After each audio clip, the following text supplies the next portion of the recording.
magandang gabi sa inyo. Nandito na tayo sa bahay. Ngayon, ay tayo naglalaba. Ang bakal na yung may hangar na malaki. Diyan lang din kami nagsasampay. Sa loob lang din ng bahay. Para kahit yun itong gabi na nakakapaglaba, okay lang, walang problema. May ventilador pa. Yung iba, yung medyo maninipis, bukas ng magat, tuyo na yan. Ngayon lang ang kagandahan pagka medyo nada-dryer bago masampay. Kasi pagising mo sa umaga, tuyo na. Yung mga pan siguro, kailangan pang i-hanger maghapon. Medyo mainit din ang panahon ngayon. Bukas naman pag-uwi namin, tuyo na rin yun. Hinihintay na lang namin yung naka-dryer. Kasi magsasampay na ako pagkatapos. Ayan natin yung mga hanger guys, para malapit na matapos eh.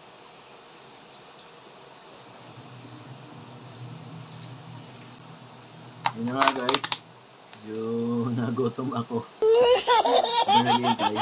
May tayong kasabakit dito. Ay, hindi pala ito kasabakit, parang ang tawag dito. Sa alam ko kasaba to eh. Tikman natin.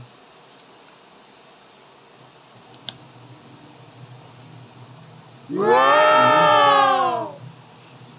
Masarap nga.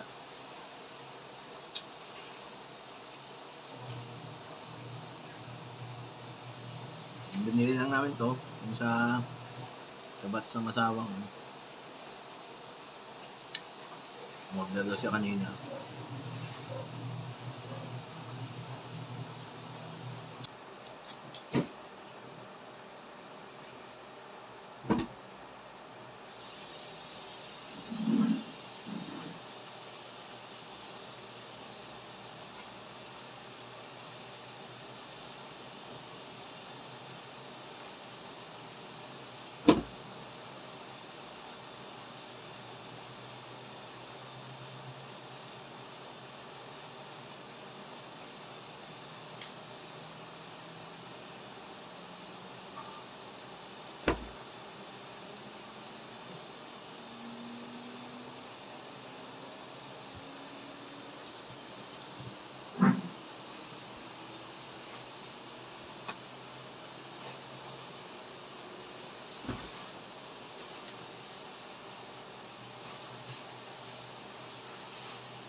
Yan na nga guys, sa aking maglaba.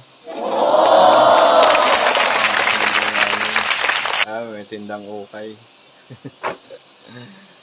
Sige guys, salamat sa inyong panonood. At baka pwede humingi isang pabor dyan. Follow, like and share naman mga kaibigan. Maraming salamat.